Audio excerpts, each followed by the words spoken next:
నమస్తే రమగారు. నమస్తే జయ. రమగారు, ఇల్లు, ఇంట్లో ఉన్న వారందరూ సుఖ సంతోషాలతో ఉండాలి, సంపద బావుండాలి, ఆరోగ్యంగా ఉండాలి. ఇలాంటివన్నీ జరగాలంటే ఇల్లాలు చక్కగా ఉండాలి అనేది మనం ఎప్పుడు చెప్పుకుంటాం. ఇంటిని చూసి ఇల్లాలని చూడాలి, ఇల్లాలని చూసి ఇంటిని చూడాలి అట్లా చెప్పుకుంటాం కదా! అట్లనే ధన సంపద పెరగాలి, భర్త చేస్తున్నది ఏ పనైనా సరే చక్కగా కలిసి రావాలి. ఇలాంటి ఆలోచన ఉన్నప్పుడు ఆ ఇంట్లో ఉన్న స్త్రీ ఏ విధంగా ఉండాలి? ఈ కాలం వాళ్ళు వింటారా జయ? అసలు ఇంకా అంటే అదెట్లా అంటే రమగారు, వినేవారి కోసమే మనం మాట్లాడుకుందాం. అంతే. అంతే. భర్తల వ్యాపారాలు, ఉద్యోగాలు, సంపాదన పెరగాలంటే బేసిక్ రూల్స్ కొన్ని ఉన్నాయి జయ. ఎవరికైనా భర్తలకేంటి, ఒక ఇంట్లో వాళ్ళకి డబ్బులు రావాలి, ధనం వృద్ధి చెందాలి, వాళ్ళు చేస్తున్న ఏ వృత్తి వ్యాపారాలైనా ముందుకెళ్ళాలి అంటే మొదట ఇల్లు శుభ్రంగా ఉండాలి, శాంతిగా ఉండాలి, ఇంట్లో ప్రశాంతత ఉండాలి. ఏ పూజా విధానాన్ని వీళ్ళు అవలంబిస్తారో వాళ్ళ కుటుంబాల్లో ఆ విధానాలు మానకూడదు, మార్చకూడదు. కొత్త దేవుడు అండి అని కొత్త దైవాలను తెచ్చుకోకూడదు. తెచ్చుకో, కానీ పాత దైవాన్ని విడనాడకూడదు. వాళ్ళ ఇంట్లో ఒక పద్ధతి ఉంది. ఇప్పుడు కోడళ్ళు బయట నుంచి వస్తే ఏం చేస్తారంటే జయ, తల్లుల ప్రభావం ఎక్కువగా ఉందనుకో, పుట్టింటి పూజలు తెస్తారు. తేయకూడదని కాదు, తేవచ్చు, పాతది మానేస్తారు. అత్తవారింట్లో ఒక నిత్యము అక్కడ పూజింపబడే దైవము, చేయబడే ఒక విధానము, అవలంబించే ఒక ధర్మము, ఆ ఇళ్లలో ఒక పద్ధతి ఉంది. ఎవరికైనా అన్నం పెడతారు, పక్షులు గూళ్ళు పెట్టుకుంటాయి వాళ్ళ పెరట్లో, అలాంటివి కూడా చేయ. తర్వాత ఎవరికైనా ధన సహాయం చేస్తారు, ఏటా ఇంతమందికి బట్టలు ఇవ్వాలని, ఇంతమందికి ధనం ఇవ్వాలని చేస్తుంటే ఇది కంటిన్యూ చేయాలి. అవి మానకూడదు. రైట్. అత్తగారు చేసేవి ఏవైనా, అత్తవారింట్లో జరిగేవి ముందంతా లేదండి మా అత్తగారే మొదలు పెట్టారు, నేను చేయకపోతే ఏమవుతుంది అని అడగద్దు.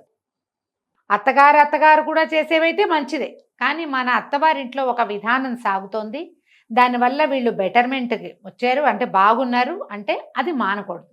ఏవైనా చెడ్డ పనులు ఉన్నాయి వాళ్ళ ఇంట్లో, దీనివల్లే మీకు ధన సమృద్ధి లేదు అని మీరు ఏ పురోహితుడితోనో, ఏ జ్యోతిష్యుడితోనో, ఏ ధర్మశాస్త్రం, ఏ విచారణ చేసి చెప్తారు కదా, ధర్మ విచారణ చేసి వాళ్ళ వల్ల కనుక తెలుసుకుంటే ఆ పర్టికులర్ విధానం మానుకోవచ్చు. ఓకే. కానీ శుభప్రదమైనది, నలుగురికి ఉపయోగపడేది, ఈ ఇంట్లో నుంచి కొంత బయటికి వెళ్ళి పాజిటివ్ ఎనర్జీగా మారేది ఏదైనా ఉంటే అవి మానకూడదు. ఇల్లు శుభ్రంగా ఉంచాలంటే జనాలకి ఇప్పుడు ఓసిడి ఒకటి పట్టుకుంది. వాళ్ళు రేపు కోవిడ్ తర్వాత విపరీతంగా ఓసిడికి గురయ్యారు. అవునండి. ఓసిడిలో ఇల్లు శుభ్రంగా ఉండటం, ఎంతసేపు సర్దిందే సర్ది, తుడిచిందే తుడిచి, కడిగిందే కడిగి, కూరగాయలు విపరీతంగా కడగటం, ఎంతసేపు హెల్దీ తిండని అదో పిచ్చి. పీరియడ్ ఇష్యూస్, అది కలుపుకుంటే ఏమొస్తుందో, ఇది కలుపుకుంటే ఏమొస్తుందో, అది కలిసిపోయింది కాబట్టి అదేదో అవుతుందేమో, ఇలాంటి భయాలు పిచ్చల కింద ప్రబలిపోతున్నాయి.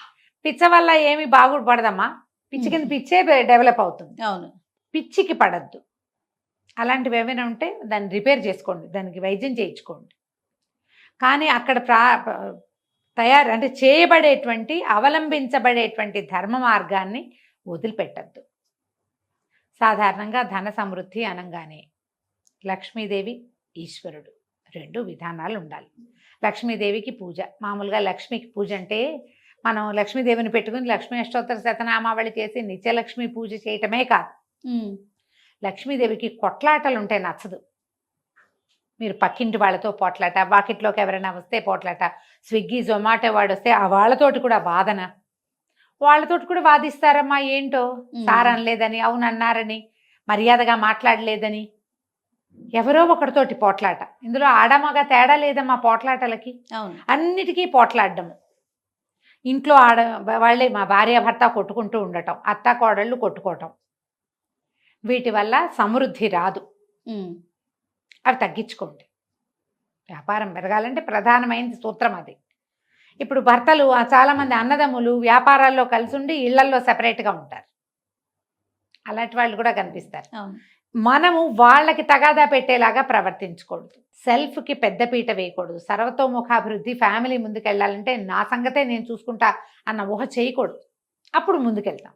నీ ఒకదాని కోసం చూస్తే ఇంకేముంది, సంఘటిత శక్తులు అవి ఏముండవు అక్కడ, మనమే ఉంటాం. కొన్నాళ్ళకి మనం సెపరేట్ అయిపోతాం. ఈ ఒంటికాయ సొంటుకొమ్ము జీవితం ఏం సుఖం, దానివల్ల సుఖం లేదు కదా. అవును.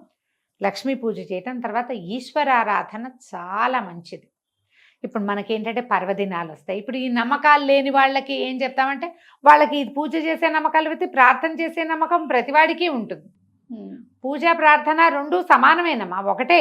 నువ్వు అది చేస్తావా ఇది చేస్తావా, ఏ విధానాన్ని అవలంబిస్తే దాన్ని సజావుగా అవలంబించండి. మీకు ఇంకొకటేదో మీ సిస్టము, ఆ సిస్టంలో కూడా దానము, ఇతరులకి సహాయము, ధర్మ ప్రవర్తన అన్ని ధర్మాల్లోనూ ఉంటుందమ్మా. ఉంది కదా. దేనిది దానికే, దేని రకం దాందే. వాళ్ళకి ఏదో చెప్తారు, ఇంత ఇంత దానం చేయాలని, ఇంత కలిసి ఉండాలి, ఏవో ఉన్నాయి కదా, ఇది ధరించాలి, ఇప్పుడు పూజ చేయాలి, ఈ సమయంలో ఉపవాసం ఉండాలి, అందరికీ ఉన్నాయి. మీకు ఏది ఉంటే అది పాటించండి.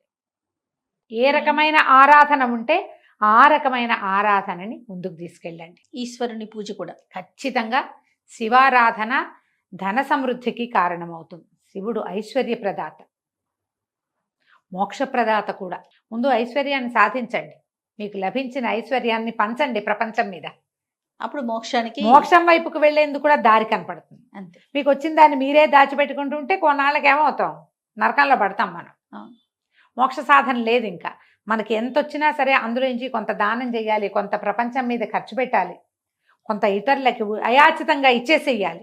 వాడు అడిగితే ఇవ్వడం కాదు, నీ అంతటి నువ్వే ఇస్తూ ఉంటే వస్తూ ఉంటుంది. వ్యాపార సూత్రంలో ప్రధానమైనది జయ, ఎంత బయటికి వెళ్తే అంత వస్తుంది. 10 వాళ్ళని పెంచుకోండి. అందరివి ఒక 10 కుటుంబాలు, 25 మంది ఉన్నారు మీ దగ్గర, 50 మంది ఉన్నారు, వాళ్ళందరూ బాగుండేలాగా చూసుకోండి. అందరూ సంతోషంగా ఉన్నారు. ఎవరికో ఏదైనా ఇబ్బంది వచ్చింది, ఈ సంస్థ ఎవరైతే ఉన్నారో వ్యాపారస్తులు, మేము ఉన్నాం పర్వాలేదు మేము చూసుకుంటాం, వాళ్ళు ఇంకా లాయల్గా పనిచేస్తారు. దాని నుంచే కదమ్మా డబ్బు వచ్చేది. మన వ్యాపారం ఇంకా బాగా పెరుగుతుంది, ఇంకా బాగా పెరుగుతుంది. ఇవన్నీ బేసిక్ రూల్స్ కదా. అంతే కదా. ఇవి ఒకళ్ళలో ఉంటే సరిపోదు జయ, మంది మీదకి వెళ్ళాలి ఇవి. ఇప్పుడు ఒక ఫ్యామిలీ పెద్దకి ఈ రకమైన అవగాహన ఉంది, మిగిలిన వాళ్ళంతా వ్యతిరేకించకూడదు. వాళ్ళు వ్యతిరేకిస్తుంటే వాళ్ళని కూర్చోబెట్టి వాళ్ళకి అర్థమయ్యేలాగా చెప్పాలి. ఇది మన వ్యాపార సూత్రం, ఇదే మన ఐశ్వర్యానికి కారణం. ఇలాగే ఉండాలి. దీన్ని ఈ రకంగా మీ ఐడియాలజీ అంతా బయట ఏదైనా చేసుకోండి, ఈ ఫ్రేమ్లో మాత్రం ఇంతే మీరు, అంతే. ఇలా ఖచ్చితమైన నియమావళి గనక ఈ ఇళ్లల్లో ఉంటే ఆడవాళ్ళకి ఉండాలి. మగవాళ్ళు దానాలు చేసేవాళ్ళైనా ఆడవాళ్ళ చేతులు చిన్నవనుకో కష్టం, ఇంకేమిస్తారు. అవును కదా. పూర్వం అట దీని మీద చిన్న కథ చెప్తా చూడు. ఒక ఆయన పిసినారు, వాడు వ్యాపారస్తుడు, బాగా సంపాదించాడు. భార్య ఆవిడకి ఏంటంటే ఇలా సంక్రాంతి వచ్చిందంటే దానం చేసేయాలి, 4 బస్తాలు అక్కడ పెట్టించు, నేను దానం చేసుకోవాలనేది. ఆవిడ పెద్ద పెద్ద అరిచేతులు, తీసిందంటే తవ్వేడొస్తాయి. అయిందా. ఆయన ఏం చేశాడు, కుమారుడికి పెళ్లి చేశాడు. 22-21 ఏళ్ళు వచ్చినాయి, పిల్లకి 16 ఏళ్ళ చిట్టి పిల్ల, అందమైన పిల్లని చేసుకున్నాడు. ఆ పిల్ల ఆయనకి తెగ నచ్చింది. దాని బుజ్జి బుజ్జి చేతులు, చిట్టి చేతుల పిల్ల. కొంతమంది ఉంటారుగా. అక్కడి నుంచి పెళ్ళి అవగానే ఏమన్నాడు, ఏమే ఇన్నాళ్ళు నువ్వు చేసావు దానం, ఇక నుంచి కోడలు చేస్తుంది, నువ్వు ఇంకా వడ్లు బియ్యము దానం చేయడానికి పూనుకోవద్దు. ఓకే. వాళ్ళు నవధాన్యాలు వాకిట్లో పెట్టించాడు. దాన్ని 9 కాదులే, కొన్ని గోధుమలని జొన్నలన్నీ పెట్టించారు. అమ్మ జొన్నలు పెట్టమ్మా అన్న వాళ్ళకి జొన్నలు పెడుతుంది. అత్తగారి పీడికిలతో పెట్టింది అనుకో దోసెడవుతాయి అవి. కోడలు పీడికిలతో పెడితే చిన్నే అవుతాయి, ఎక్కువ ఉండవు. అమ్మాయి చక్కగా దానం చేయమ్మా నువ్వు అని కోడలు కప్పచెప్పాడు. కోడలు కప్పచెప్తే కోడలు ఏం చేసేది, 1 పిడికిలు చాలదు, 3 పిడికిళ్ళ దానం దాని పుట్టింట్లో అది నేర్చుకుంది. ఈయన 3వ రోజు సాయంత్రం ఊరు నుంచి తిరిగి వచ్చాడు, చూసుకున్నాడు బస్తాలన్నీ ఖాళీ. పిల్ల కనుక పిడికిడితో కాదు దోసెడితో పెట్టినా ఎక్కువ పోవే, సగం పైగా ఉండాలి. ఆశ్చర్యపోయాడు, ఇదేమిటి ఇటా అయింది అని ఆ అమ్మాయిని అడిగాడు. అమ్మాయి అందరికీ దానం చేసామండి, చేశాను మామయ్య గారు, చక్కగా చేశానండి. మెల్లిగా భార్యను పక్కకి తీసుకెళ్ళి అడిగాడు, ఏమే దాన్ని చెయ్యి చూడు, ఆ పిల్ల చెయ్యి అంతే, చిట్టి పద్మం వల్ల ఇంతే చెయ్యి, అది ఎంత పెట్టినా వెళ్ళవే, ఎంతమందికి పెట్టినా ఇటా పెట్టింది, మొత్తం ధాన్యం అంతా అయిపోయింది, అన్ని బస్తాలు ఖాళీ అయిపోయినాయి, ఏం మిగలేదు, కనుమ నాటికి ఖాళీ మొత్తం. అడిగితే ఈవిడ చెప్పింది, నేను 1 దోసెడే పెట్టేదాన్ని, దాని వాళ్ళ పుట్టింట్లో వాళ్ళ నాన్నగారు 3 పిడికిళ్ళు పెట్టించేవాట, 3 దోసెలు పెట్టించేవాట. 3 దోసెలు అత్తగారి దోసెల కంటే పెద్దవే అవుతాయి, అంతేగా. పిల్ల అలవాటుగా పెట్టింది, నువ్వు దానం చేయమని ఇచ్చేవు. ఆయన నెత్తి మీద చెయ్యేసుకున్నాడు. వెళ్ళే అలవాటు ఉంటే మన ఇంట్లో నుంచి ఎట్లయినా వెళ్ళిపోతుంది. ఆ దారి చెయ్యండి. పిల్లలకి కూడా అట్లా డొనేట్ చేసే అలవాటు చేయండి. పిల్లల పాత బట్టలు డొనేట్ చేయండి, పాత పుస్తకాలు డొనేట్ చేయండి, కొన్ని కొత్త బట్టలు కొత్త పుస్తకాలు కూడా చేయండి. పాతవే చేసి ఊరుకోవద్దు, కొత్తవి కూడా చేయండి. చదువుకునే పిల్లలకి చదువు చెప్పించండి. పని వాళ్ళ పట్ల అతి కఠినంగా వ్యవహరించద్దు. చెయ్యి విడిస్తే సంపద వస్తుంది. ఉమ్. లక్ష్మీ పూజ, శివారాధన ఈ 2 నియమంగా ఉంచుకోండి. రైట్. నమస్తే అమ్మగారు. నమస్తే జీ.